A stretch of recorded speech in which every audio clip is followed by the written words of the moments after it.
Hey, good day, everybody. Welcome back to Rocky Mountain Readings, where last week we broke into the wonderful book Noahides, The Road Toward a Meaningful Life, 38 Spiritual Lessons for a Purposeful and Religious Life by Embracing the Seven Laws of Noah by Dr. Amnon Hever. And we turned a corner on the last day, day 3, where we broke into the Chabad explanation, and it's really getting good. So, but for those of you who are not familiar with Dr. Amnon Hever, Dr. Hever was born in Israel and has spent his adult life involved in education in Israel and abroad. He's the recipient of the Jerusalem Prize for Jewish Education. Dr. Hever served as the chair of the Department of History at Orat Israel College, and he headed the Israeli branch of the University of Alabama at Birmingham master's program in school counseling and educational leadership. He was also the director of the new Sanhedrin, where he was ordained and granted the title of rabbi. And I've had a joy just to meet Dr. Hever and have chats. It's exciting. So on that note, we may as well just keep diving in. And I really expect to finish this book by Wednesday this week. So yeah, let's just jump right into it. We're now at the Chabad section and chapter 3, Law 3, Respect for Human Life, Do Not Murder. This principle teaches that human life is sacred. One must never do anything that would result in the death of a fellow human being. One must not derive any profit from the death of an innocent human being. This principle also considers abortion as well as euthanasia to be equivalent to murder. It is permissible to kill a murderer. That's a very, very, very big point to keep in mind when dealing with the Rodef. If a person is, lots to understand about that, right? It is also permissible to kill in self-defense. One may also kill if it is absolutely necessary to save an innocent person's life. This principle forbids suicide. You may not do anything that may endanger your own life. You must not do anything that endangers the lives of others. If you have a business, you must make sure that it does not endanger the safety of others. God is holy. Life is holy. The Torah is primarily concerned with life on this world. The soul exists before its descent to earth and returns to the heavenly realm in the afterlife. It is a descent for the purpose of ascent. The ascent being the fulfillment of the ultimate purpose in creation, the creation of a dwelling for God in this world. King Solomon describes the soul as the candle of God. For what purpose does God need a candle? Is there any place where it is dark before him? The candle is needed for this world within which God has clothed his majesty. The soul illuminates the body and the world, enabling it to recognize the Creator through the fulfillment of the Torah and the mitzvah in daily life.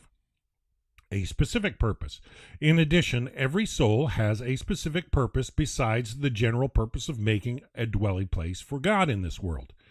The Baal Shem Tov said that a soul, in addition to keeping the Torah and mitzvot, may descend to this world and live for 70 or 80 years just to do a favor for another in the physical or in the spiritual realms. How does one know one's own specific purpose? This is a question we often get. How does one know which favor is the purpose of one's soul descent? The answer is that everything happens by divine providence, and if a person is presented with a certain opportunity, this is certainly sent from above, and should be treated as if it is the purpose of one's soul descent. Our Torah stated everything is from the hands of heaven except the fear of heaven. This means that whatever happens to a person is from heaven, the particular time and place a person lives, and his station in life. Whether rich or poor, etc., is decided from heaven. A person's only contribution is the fear of heaven, his reaction in any given situation. We are all presented with unique opportunities and challenges, and it is our task in life to utilize them for the divine purpose. The soul's descent. Our sages stated further the essential nature of the soul, its holiness and purity, and how it is completely divorced from anything material and physical. The soul itself, by its very nature, is not subject to any material desires or temptations, which arise only from the physical body and the animal soul. Nevertheless, it was the Creator's will that the soul, which is in the image of the divine, should descend into the coarse physical world and be confined within and united with a physical body for scores of years in a state which is diametrically opposed to its spiritual nature.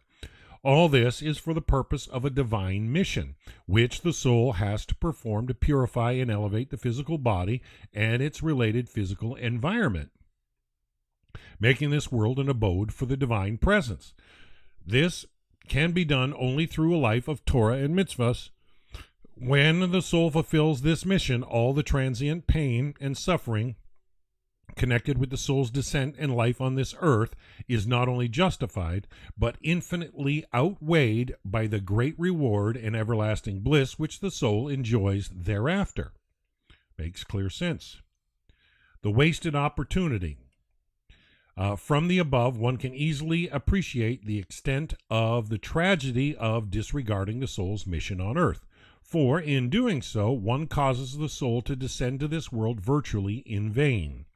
For one has not achieved one's purpose. Even where there are brief moments of religious activity in the study of Torah and the practice of the commandments, it is sad to contemplate how often such activity is tainted by a lack of real enthusiasm and inner joy, without recognition that these are the activities which justify existence.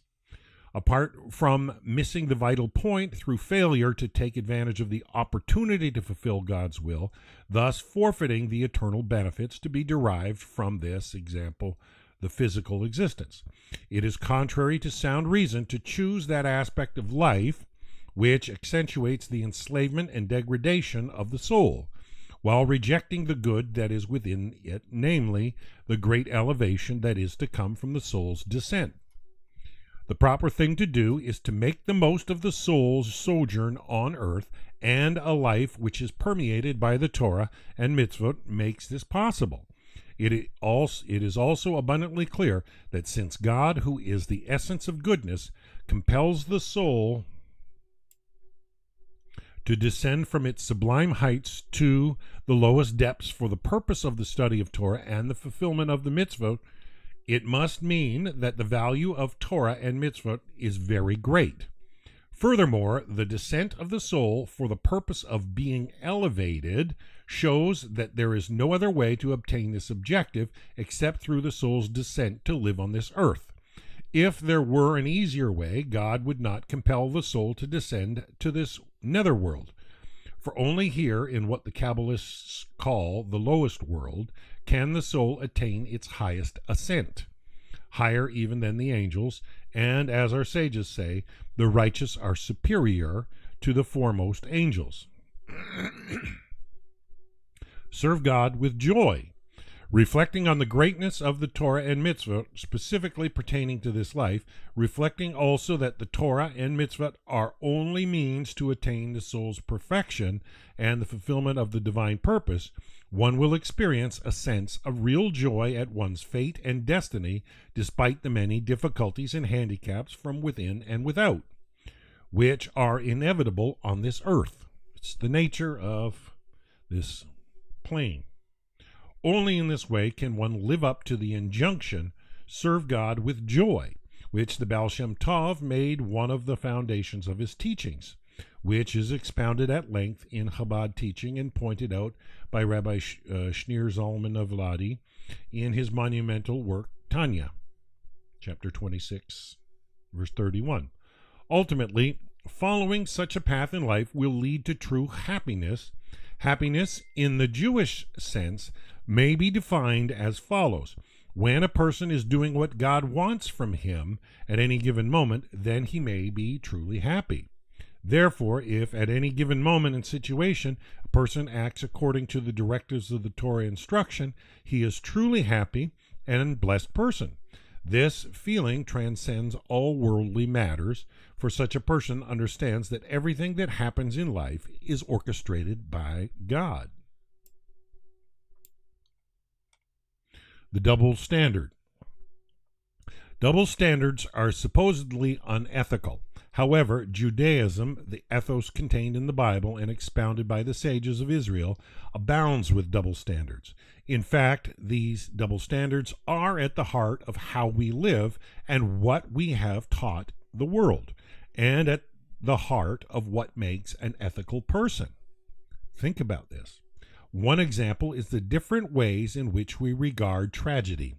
Depending on who is the victim, when something bad happens to myself, the Torah tells me to trust in God's help, accept and justify his ways, and examine my ways for what I might have done wrong so that I might learn a lesson from what occurred, which are precisely the things I'm not supposed to do regarding someone else's troubles.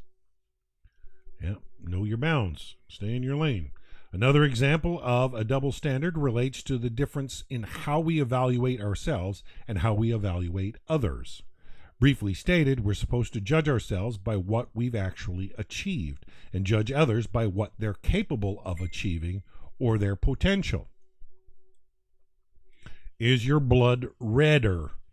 But perhaps the most fascinating and important double standard in Judaism is in the way we apply the divine commandment, do not kill.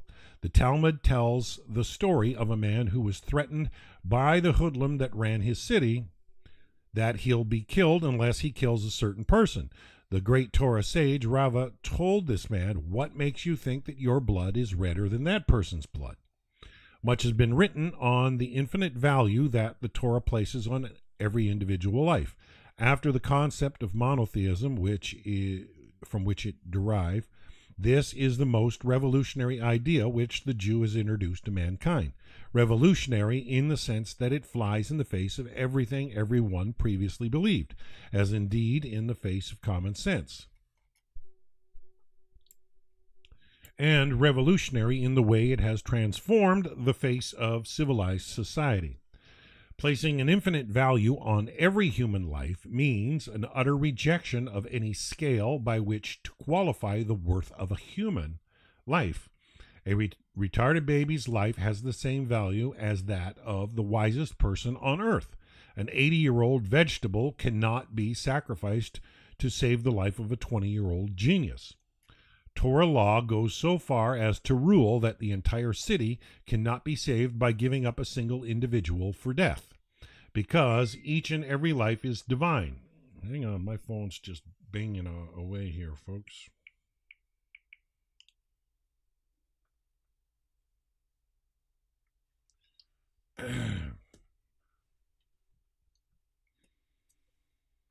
Because each and every life is of divine and therefore infinite significance. 10,000 infinites aren't any more than one infinity.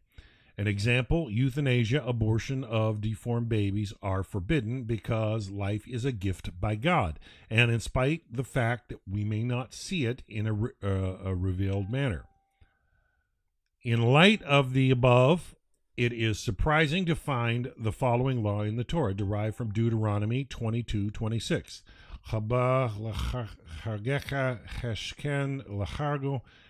If someone is coming to kill you, rise against him and kill him first.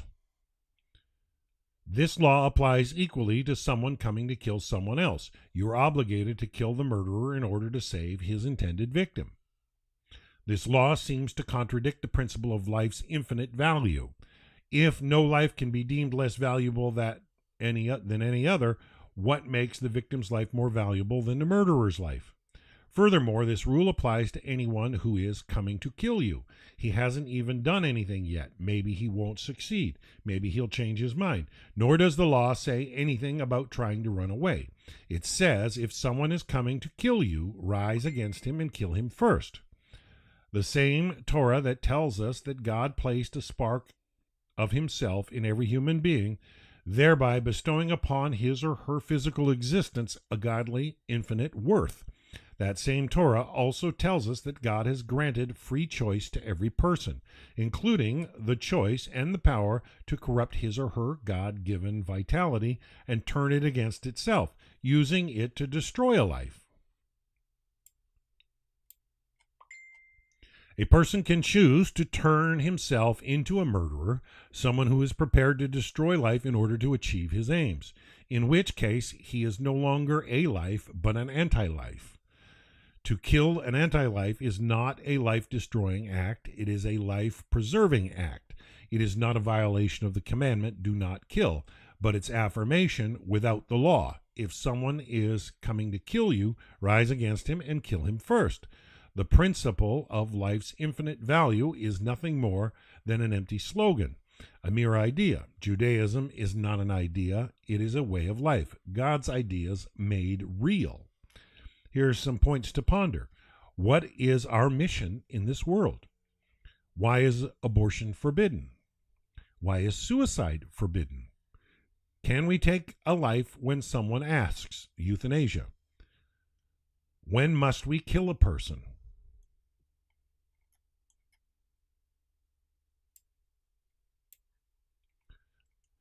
Number 4, Law 4, respect for the family. Do not commit adultery.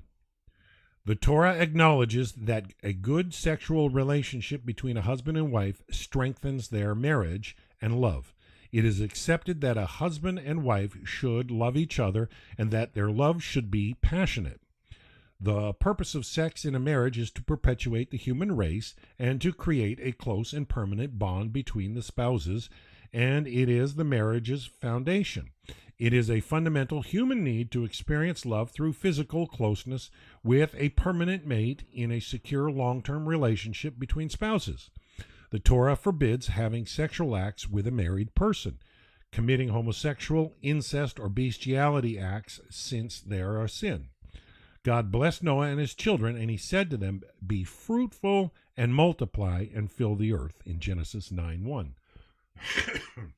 Forgive me. What is marriage?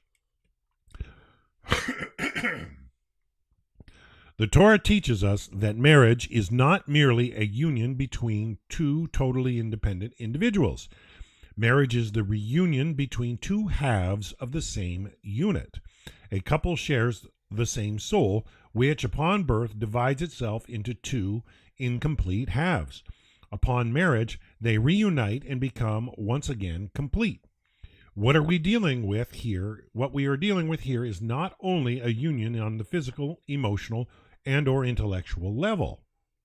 What we are dealing with here is a union on the deepest, most essential level of self. There are souls that are compatible for marriage, and there are souls that are not. Besides the case of mixed marriages, the Bible enumerates a list of invalid marriages, for example, the marriage between a biological brother and sister, or between a man and a woman that is married to another man. In other words, incest or adultery. The Bible is not only talking here about prohibitions, but facts. In the aforementioned examples, there can never be any spiritual marriage, even though it might physically be possible to cohabitate and procreate for such individuals. What is wrong with intermarriage? We live today in a multicultural and multi-religious society. We mix freely with and respect people of all faiths. Many Jews today grow up fully assimilated and comfortable in a secular society and environment. Why is it such a tragedy if a Jewish man finds a non-Jewish woman, or vice versa, with whom he feels totally compatible and decides to marry her? He claims that she is a genuine lovely person with a fine character, often much nicer than any Jewish woman he has met. She is at home with his Jewish background and culture, and they both share the same values, hobbies, and pursuits. A perfect match, yet not made in heaven? Why not? The decision to marry out is perhaps the most telling moment when a person must consider what the Torah or Bible actually states. There is a difference between a Jew and a non-Jew in that each one has a different mission from God. Get that clear. and now, at the time of marriage, a divine institution in the godly tradition, a person wishes to change what the Creator set out in the Torah. We need accept the divine law, which assigns to each and every one of us a unique task, to the non-Jew and Jew alike, in making this world a dwelling place where the light of God shines, as it states, and God will be king on all nations of the world. One task is not better than the other, and both are vital and important and complement one another. Based on the above, we have a very simple explanation for the Jewish friend as to why we cannot consider him or her as potential marriage partners. It is simply due to the biblical concept of marriage. We should respect everyone's unique quality and personalities, however, not as husband and wife. Is conversion an option for the non-Jewish? These are important questions Noahides ask. Conversion into Judaism is serious business. Ask yourself this question: is the conversion being carried out from a true desire to become Jewish, independent of any impeding partnership? Or is it a token conversion, done to please some parent or other relative? A serious conversion can take years and involves serious change in lifestyle and conduct.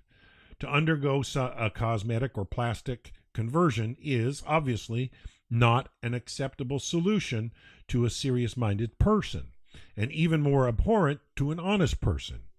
A true conversion has to be such as to transform a non-Jew into a Jew, with a new Jewish neshama, soul like a newborn child of Jewish parents.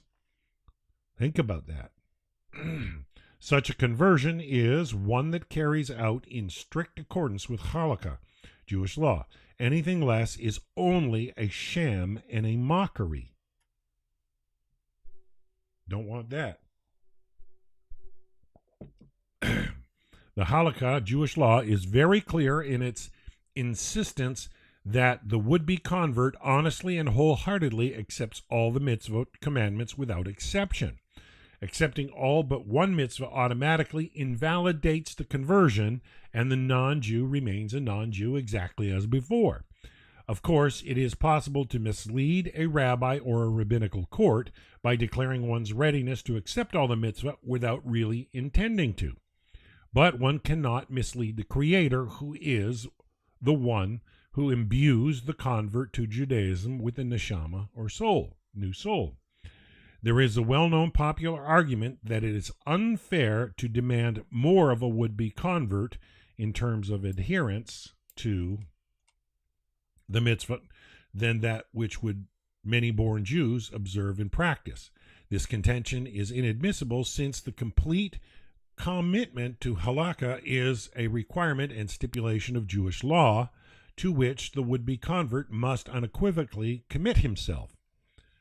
A word of caution: within a Jewish community today, one may convert in either an Orthodox or progressive establishment. It should be clear from the start that an Orthodox conversion is accepted in all Jewish circles, whereas the Orthodox do not accept a progressive conversion. To convert in a progressive establishment is hazardous in itself, for one's Jewish identity is then not universally recognized.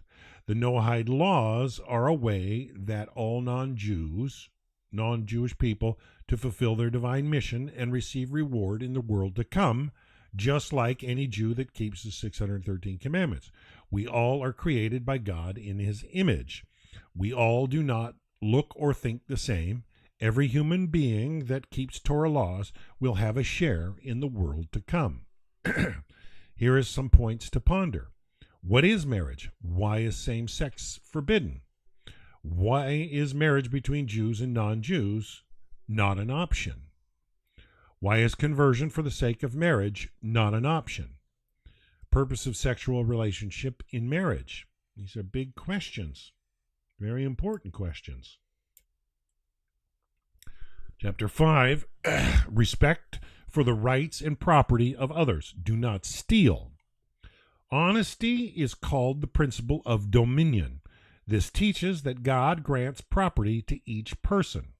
The person has control over the property that he holds for God. To steal the property of another is a perversion of this principle. That is why it is also called the principle of honesty. This principle teaches you that you must never steal anything from another. You must never deceive another person or take anything dishonestly. Everything is God's. Hasidism liked to tell the story about a certain individual who was flippant with his financial obligations. It reached the point that his debtors felt they had no recourse but to inform their Rebbe of the situation. The Hasidic sage summoned the man and asked him, "Is it true what they tell me, that you borrow money and don't repay, that you buy on credit, then evade payment?"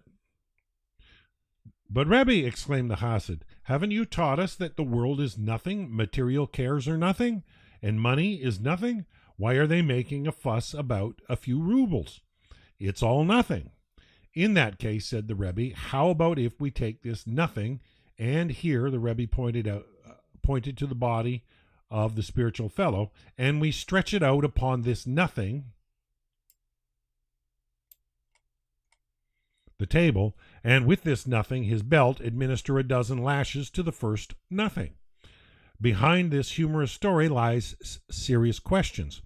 If, as the psalmist proclaims, the world and all it contains is Hashem's, is there in fact such a thing as theft?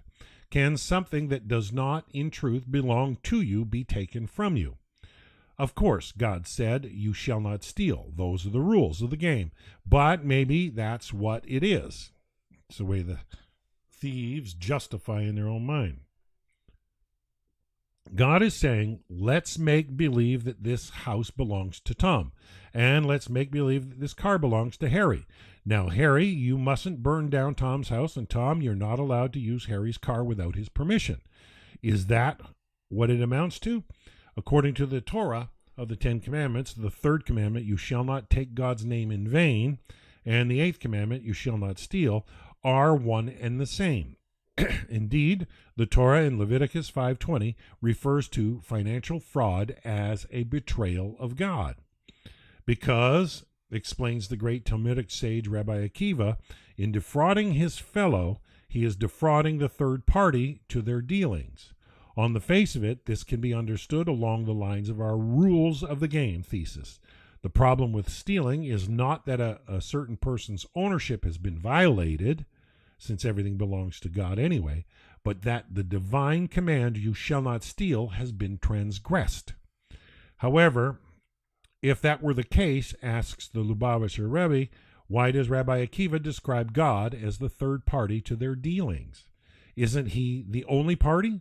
Aren't we saying that it's God's car that's been stolen, and the fact that he chose to register it in Harry's name is basically irrelevant? But Rabbi Akiva is being consistent. Remember the verse, "The world and all it contains is God's." Rabbi Akiva, quoting this verse in the Talmud, interprets it to be saying he acquired and bequeathed the rules of this world. What does this mean?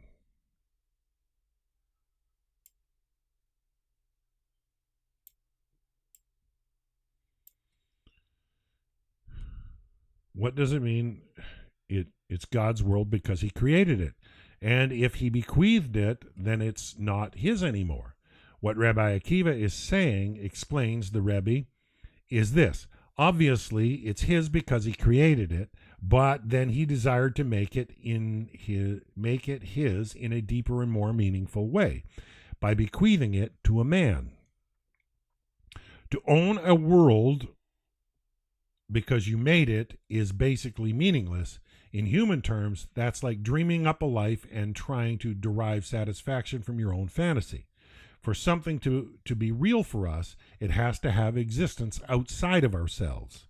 To derive pleasure from something, we have to share its existence with others. God desired to derive pleasure from this world. That's why he gave it to us and asked us to share it with him. That's why he said, "Tom, this is your house. I mean it. It is really and truly yours. Now this is what I would like you to do with it. I want you to put a charity box in your kitchen. I want it to be a place that shelters a moral family life. a place in which hospitality is extended to the needy, a place where my Torah, the Bible, is studied. Of course, I could just put you in this house and tell you to do all this without really giving it to you. But then you'd be doing all these things mechanically like a robot.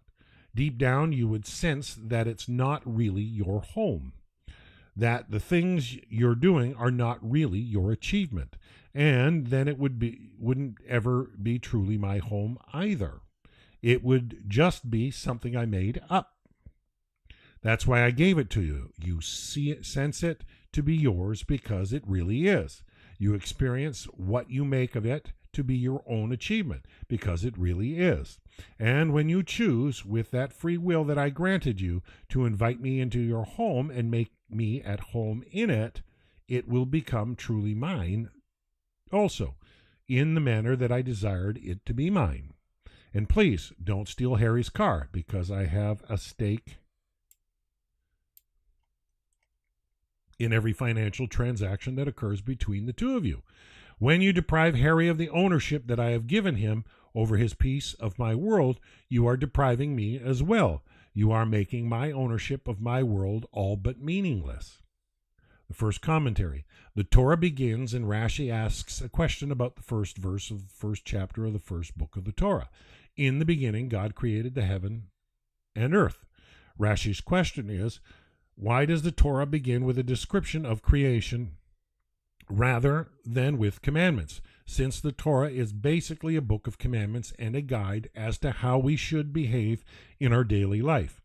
The Torah should get right down to instructing us on our behavior, and yet it begins with a lengthy description of creation and the history of what happened from creation until the giving of the Torah. Rashi answers that this was done because there would come a time when the nations would accuse the Jews of being thieves and imperialists. They would say, "You stole the land from the nations," therefore the Torah begins with the story of creation. We will say, God created heaven and earth. Earth belongs to God. He gave the Holy Land to the Canaanites for a while, and then he took it from them and gave it to us.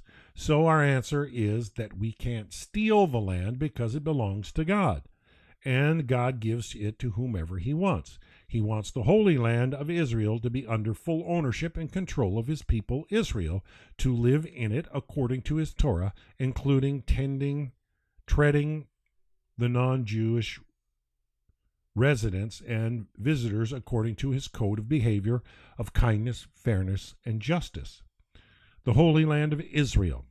The Rebbe points out that this Rashi, which is basically a quote from the Talmud, doesn't say the land of Israel. It says we will be accused of stealing the land of Israel. It says that we will be accused of stealing the land of the nations. What is the land of the nations? The world belongs to the nations. The Jewish people are not of the world. They are of heaven. The Jews, strangers to the physical world, so they are trespassing on the land of the nations. Which land? Any land. Earth belongs to the nations of the world, which is why they're called the nations of the world. So God starts the Torah with the first commandment because the commandments are all related to the physical world, and the Jews who are heavenly nature would not understand how they belong to the physical world. God first had to explain to us by telling us that in the beginning he created the heaven and the earth. Heaven is not any more a place for God than is earth. The heavens also were created by God. Therefore, the part of God, which is the soul, doesn't belong in heaven any more than it belongs on earth. Huge point. The reason for the existence of heaven is that it was a stepping stone towards the creation of the earth. The purpose of creation is to reveal a godliness that is not immediately evident in the physical world, to bring that which is otherwise ungodly to godliness. How is this to be done? By dealing honestly and engaging in physical, worldly activity, but from a godly perspective, that is, through the laws of Torah. In the era of the Gula, redemption, there won't be any more ignorance, hatred, jealousy. One example for how this can be achieved is that the hatred known as anti-Semitism for Jewish people will clear up when people learn and understand how all the nations of the world are partners with the Jewish people in bringing godliness and spirituality into this physical world. Here are some points to ponder. Why is stealing not permitted? The land of Israel was given by God to the Jewish people, and the Bible Torah begins in Genesis. Everything comes from God. The purpose of creation is that we elevate and make a dwelling place for God. The world is fundamentally good, and we should cherish and appreciate it.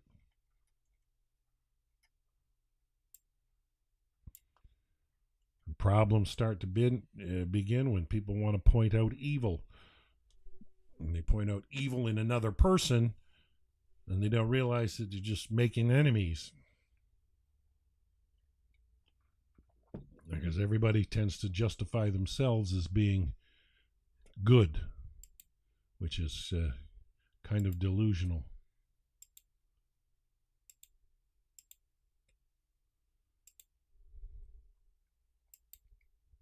All right, Law 6.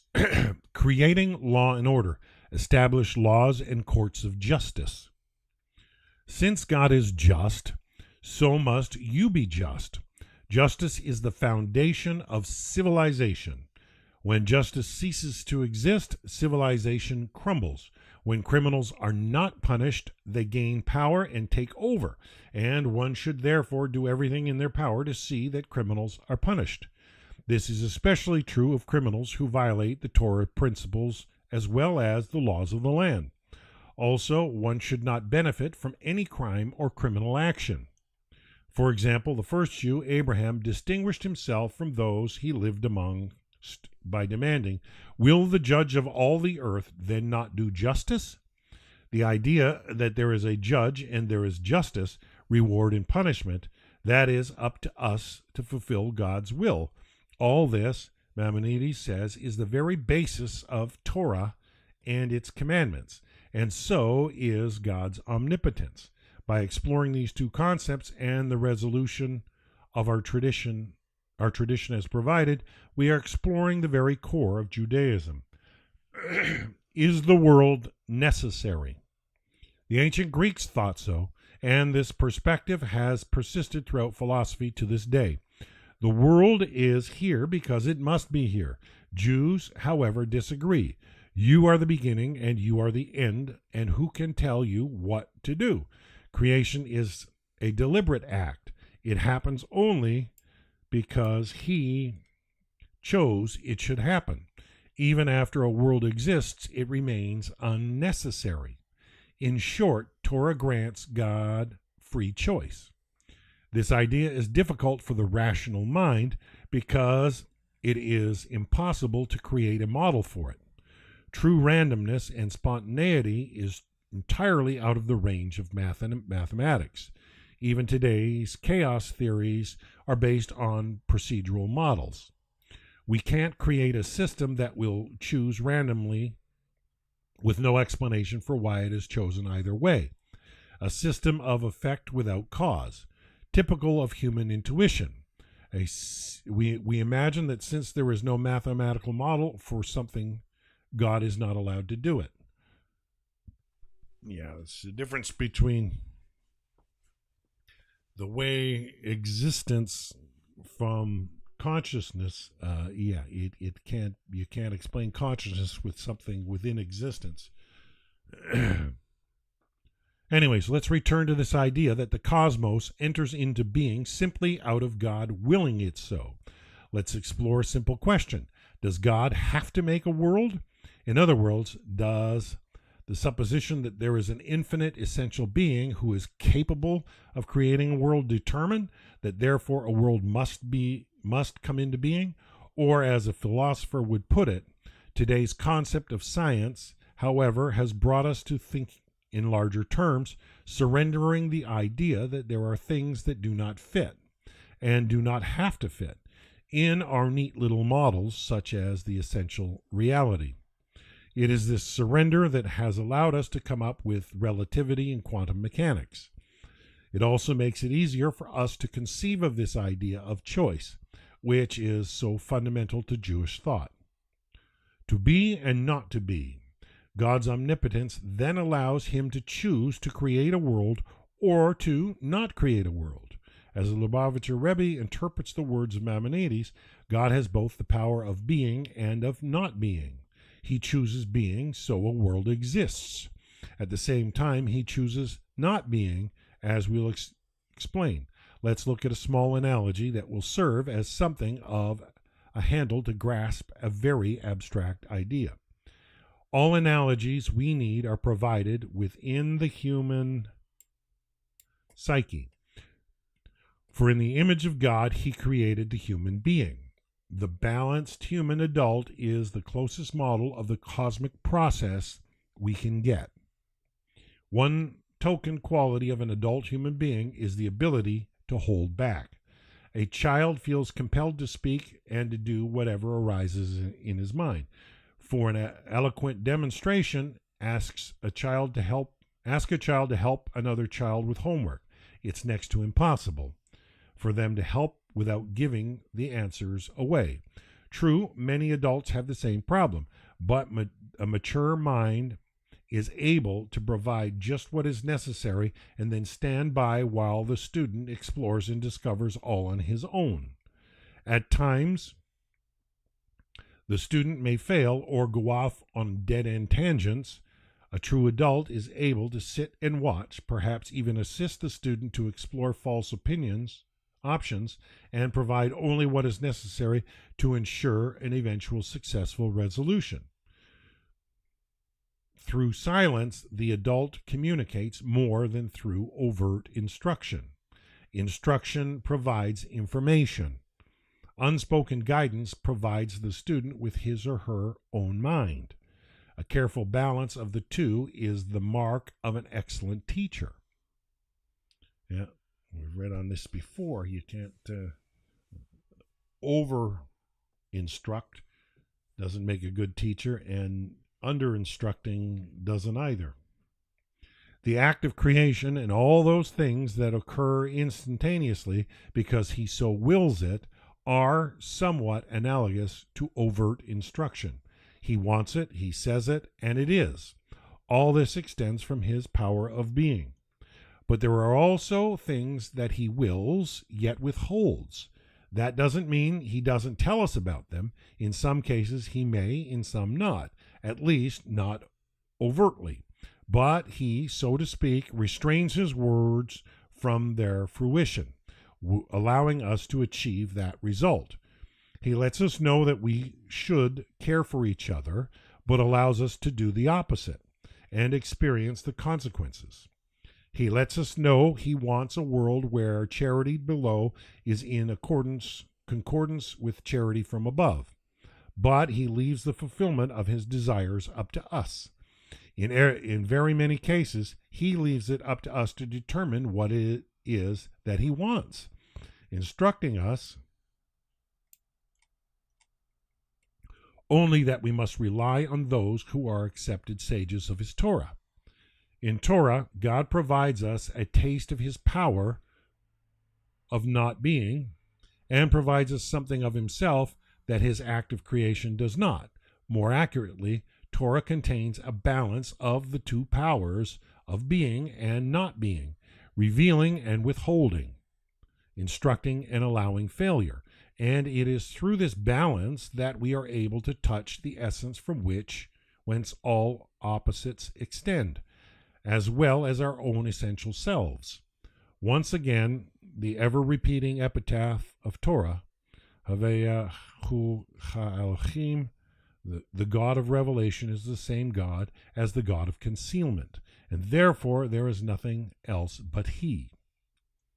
This is also the meaning of the statement, the Torah preceded the world. Even after creation of a world according to the blueprint of Torah, the divine will contained in Torah remains beyond it. Our mission is to funnel that higher plane into our reality. We do that by exercising our own free choice, which is, in fact, a reflection of God's free choice, which we have just described. Whew, such deep stuff. I found even after day 3, I had to go back and read the Hasidic points. Reread it just to grab the depth, and I'll probably have to do the same with this. There's some great stuff in here. Here are some points to ponder. Why do we need laws? They are man-made. The Torah, Bible, is the first book of the law that's fair and timeless. Torah is divine and is the blueprint of creation. What is the concept of free choice? The Torah justice is concerted with absolute truth. One, the witness a crime cannot be a judge.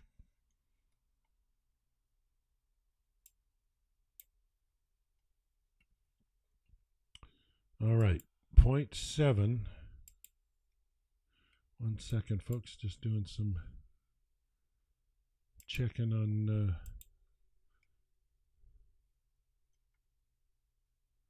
all right. Point 7.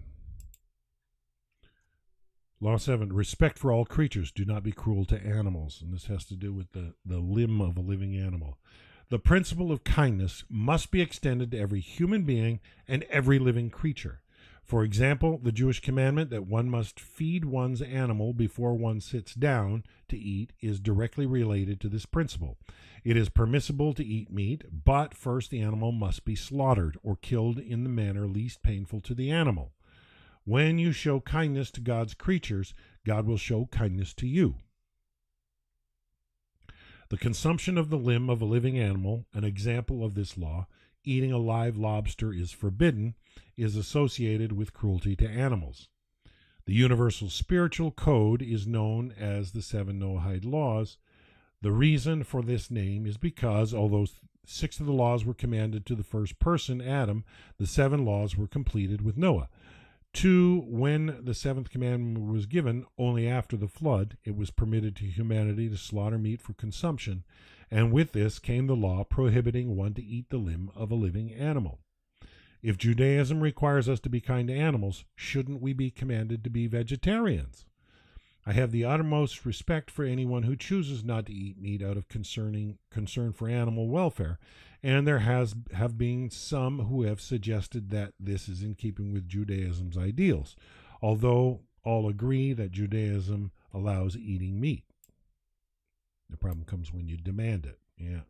You're creating a law. However, there is another way of looking at it, a more spiritual angle, which indicates that eating meat is not just an accommodation to human desire, but has a holy purpose. The Talmud teaches that the reason Adam and Eve were created after all other creatures was to teach them a dual lesson. Humans can be either the pinnacle of creation or its lowest life form. If they act appropriately, then everything was created just to serve them. But if they degrade themselves, then they should remember that even a flea preceded you. Free choice. The human being is the only creature with free choice. This means we can either work on ourselves and become better than our nature, or abuse our gifts and become worse. Only a human can be generous, kind, selfless, and act higher than his or her instincts, and only a human can be cruel, destructive, and murderous. Although sometimes animals do what seem like acts of kindness or destruction, they are invariably just following their instinct for survival. There is no altruism or malice in their actions. When we use our freedom to act in a kind, holy, and selfless way, we are the highest life form, and the rest of creation is there for us. Then, by eating other creatures, we are, in fact, elevating them to places where they couldn't go by themselves. Think about it. For example, if I eat a tomato and then expend the energy that tomato gave me in performing an act of kindness, the tomato has become a partner in my action, thus making the world a better place, something a tomato can't do on its own. On the other hand, if I use my energy only to further selfish goals or to oppress or inflict harm, then what right do I have to eat a tomato? The tomato never hurt anybody, and by eating it and causing harm, I am corrupting the innocent tomato. Do you see the ripple effect of action?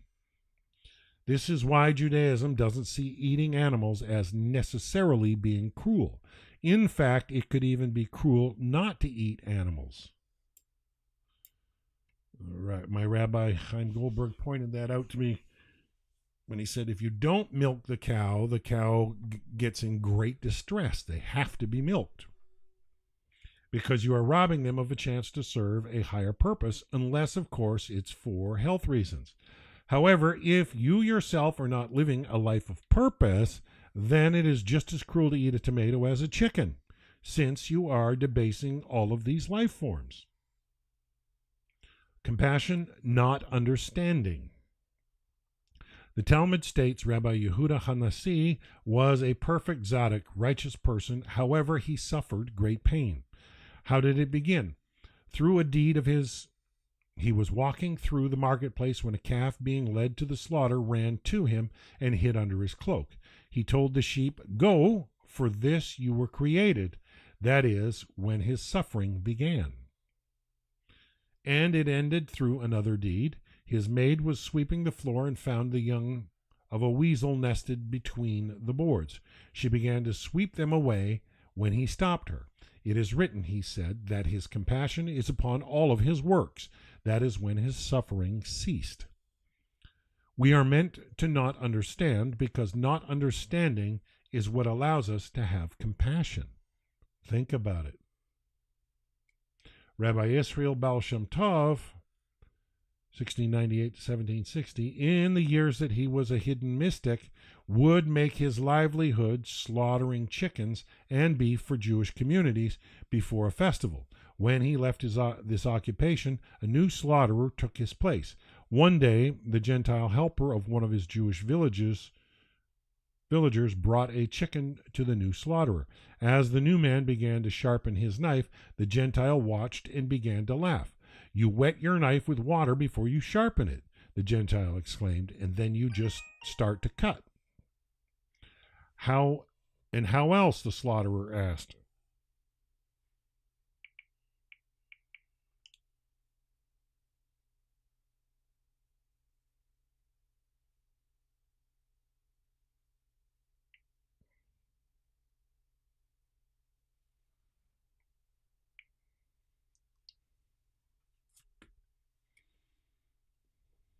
And how else, the slaughterer asked.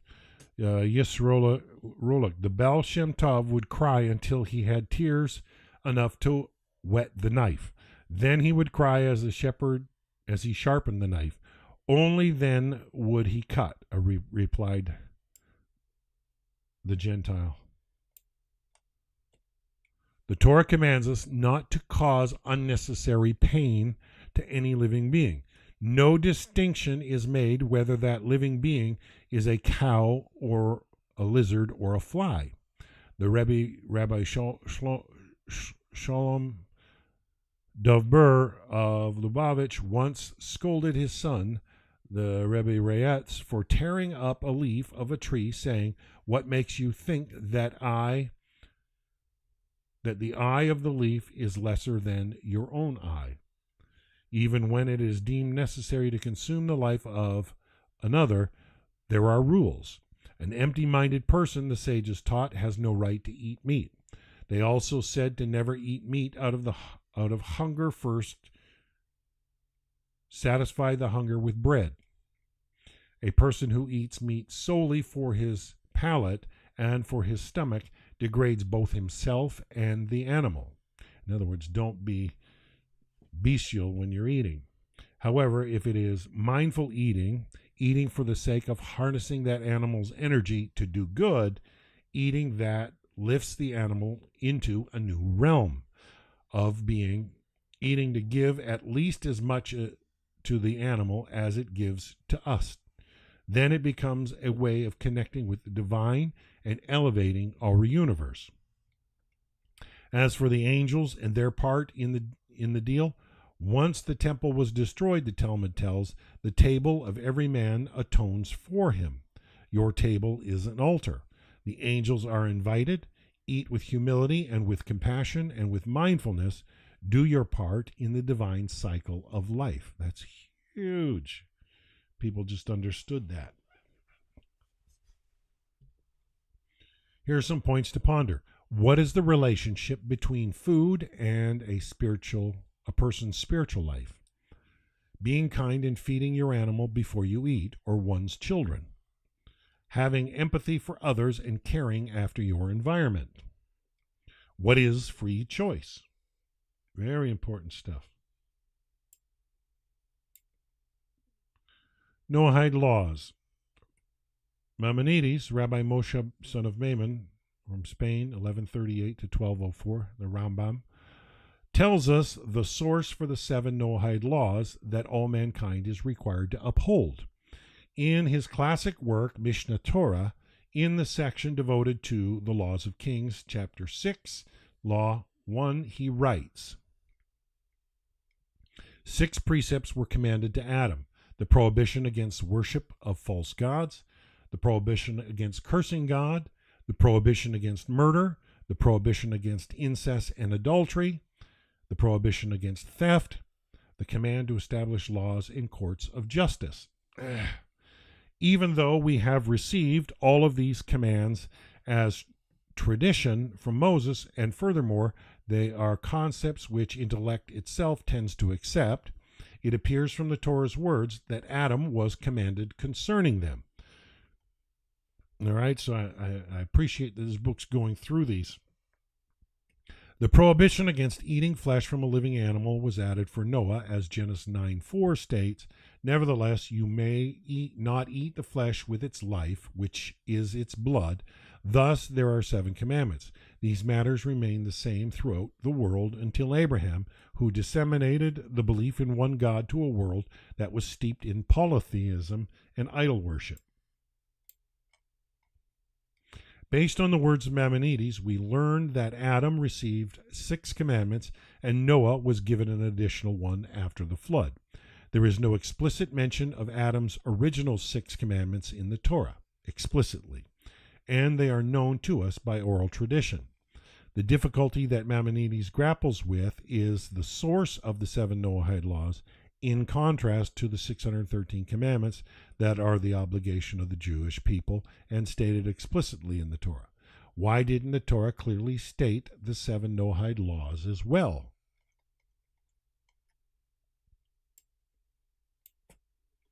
The 7 Noahide laws as reflected in the Torah.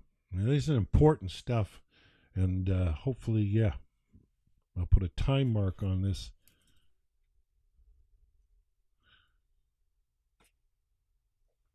So I know where it is in the video. All right.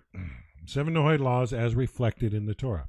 Although not commanded explicitly, the requirements of the 7 Noahide laws can clearly be deduced from a study of the book of Genesis. And we did the book of Genesis with Rabbi Goldberg for 4 years. Yeah, excellent material. The prohibition against murder is evident from the story of Cain, who killed Abel and was punished. The prohibition against worship of false gods, i.e., the requirement to believe in one God, can be deduced from the story of Melchizedek, who greeted Abraham with the words, "Blessed be Abram to the supreme God," Genesis 14:19. Melchizedek himself is described in the previous verse as a priest to the supreme God. The prohibition against incest and adultery is seen from the story of Lot and his daughters. It is also seen from the incident in which Abraham's wife Sarah is taken as a wife by Abimelech, king of Gerar, and Abimelech is punished by God for his adulterous intentions. The requirement to establish courts of law can be deduced from the case of Sodom and Gomorrah, in which Abraham attempts to save the city from destruction, and God asks, "Will the judge of the entire earth not perform justice?" Genesis 18:25. The result of this justice is the destruction of the cities. The prohibition against stealing is learned directly from a verse regarding the generation of the flood. Now the earth was corrupt before God, and the earth became full of robbery. Genesis 6:11. Yeah, they were pecuniary in nature. The prohibition against cursing God can be learned from the story of Nimrod and the generation of the dispersion, Genesis chapter 10, who attempted to conquer God and were punished. The prohibition against eating the flesh of a living animal is commanded to Noah and his descendants explicitly after the flood in Genesis 9:4. The question you might rightly ask is, how is it possible that the Torah does not explicitly state the Gentiles' obligations in this world? To this, Maimonides responds, we have received all of these commandments as a tradition from Moses, and furthermore, they are concepts which intellect itself tends to accept. This means that a thinking person can readily understand the need for these commandments, and the mind readily accepts their validity. Because they are so obvious, there is no reason to write them in Torah. Another possible explanation is that the Torah is intended exclusively for the Jewish people, and it does not record the obligations of Gentiles. What does a Gentile who upholds the 7 laws receive? He has a portion in the world to come. He is considered a righteous Gentile, as Maimonides states in Law of Kings 8:11. Anyone who accepts upon himself the fulfillment of these 7 commandments and is scrupulous in their observance is considered one of the pious among the Gentiles and will merit a share in the world to come. However, to this, Maimonides attached another condition. This applies only when he accepts them and fulfills them, because the Holy One, blessed be He, commanded them in the Torah and informed us through Moses, our teacher, that Noah's descendants were commanded to fulfill them previously.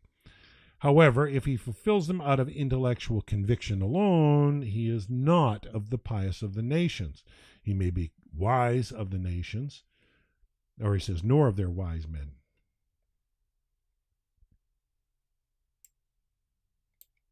What is the difference between a believer in God and a believer in science? There are those who demand that religion serve as a substitute for scientific knowledge, or if it's sometimes incomprehensibly referred to, supreme science. Calling it by this name indicates that a person's intention is not to serve the Creator. Instead, he expects divine revelation to be of service to him. Yeah, people don't realize often what they're imagining. This is the same contrast that was expressed by the Jewish sages when they said, the wicked stand over their gods, but the righteous God stands over them. One who wishes to stand over his God insists that his God must be the basis of his existence and effectively serve him. This is the person who demands that religion provide the same value as science and fill the values that his involvement in science provides. Yeah, they seek to use and not serve. They try to make religion a tool. And that's where the notion of witchcraft comes into play. The problem with this is that it views religion in the service of man as a means for fulfilling his needs. And as we know, God is not your contractor.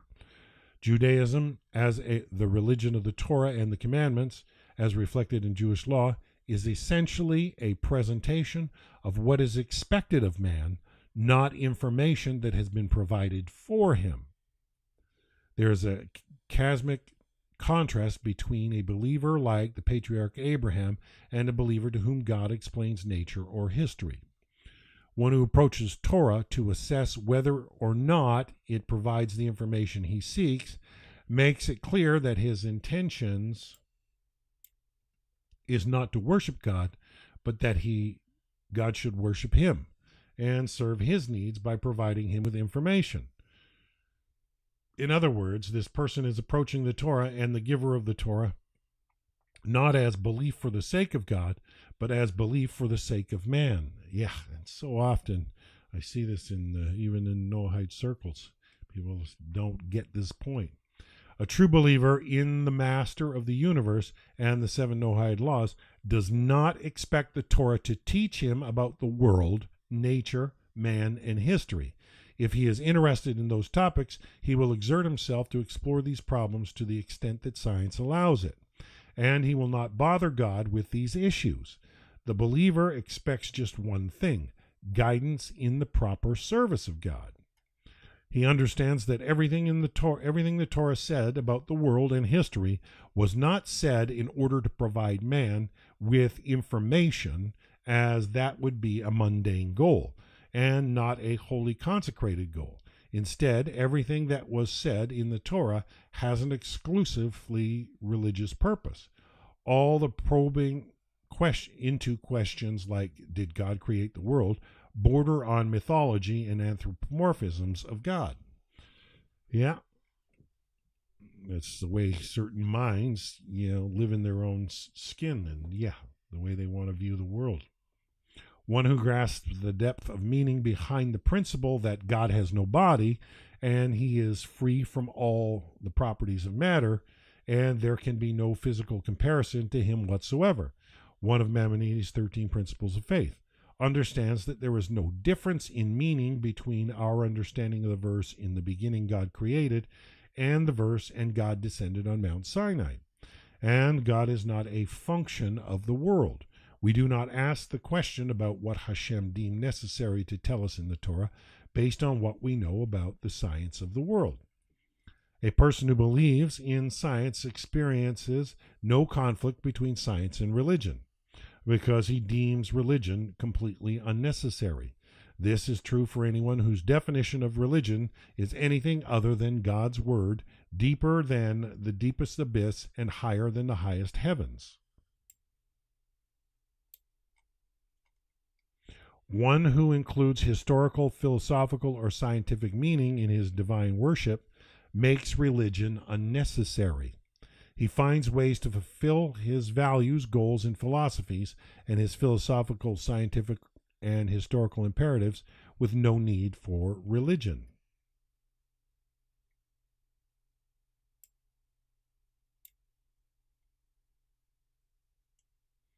You know what? And I know it's a little shorter today, but that's probably a good point to stop for today. My target is to aim to finish this by Wednesday, and I think we're pacing, based on the length of the book, I think I'm, pacing to have her done Wednesday. I'm trying to have a full show, make sure it's worth broadcasting. So, we'll stop right there for today, and we will be back tomorrow, continuing with this part, Introduction to the Chronology of Religions by Dr. Hever. So I look forward to that. It should be exciting. Hopefully you guys are enjoying this. Noahides, The Road Toward a Meaningful Life. I thoroughly enjoyed that Hasidic explanation. I will have to reread that because I want to digest it. It's not just ingest. I want to be able to digest what was written there, and there's deep implications in small packaged words, and I always love to find concepts that put it together in a way that is clearer, in a way that is digestible, and I think there's still plenty there, so I will have to review that on my own, in my own personal studies, just to get out of it what I believe Hashem wants me to grasp on a greater level. And it's just always a joy to know that Hashem's got purpose for you, and I think we touched on that today as well. So hopefully you folks are enjoying this. Rocky Mountain Readings, it's a series I've done. I probably read several dozens of books. It's so time consuming. Most people don't realize that when I set up a broadcast on 4 different channels here, I'm behind the computer an hour and a half before the broadcast goes live, setting everything up and making sure everything goes smooth. But on that note, Dr. Hever is starting that channel 7 Noah after Pesach, so after Passover. So it's supposed to go live next week. I'm sure I'll be hearing from him later in this week, or once Passover ends, and so keep an eye out for some more information about that. But I will be back tomorrow continuing Noahides, The Road Toward a Meaningful Life by Dr. Amnon Hever. I did place links to the book on Amazon. I know some people have purchased it already. If you're interested, I think it's a useful resource tool, especially after reading that Hasidic section. Put together the 7 laws in such a clear and concise way. Gotta love the Hasids for the clarity they bring. Excellent, quoting the Baal Shem Tov and the Lubavitcher Rebbe, excellent material. So, yeah, on that note, we'll see you tomorrow, same time. Have a wonderful, wonderful day, everybody. Bye for now.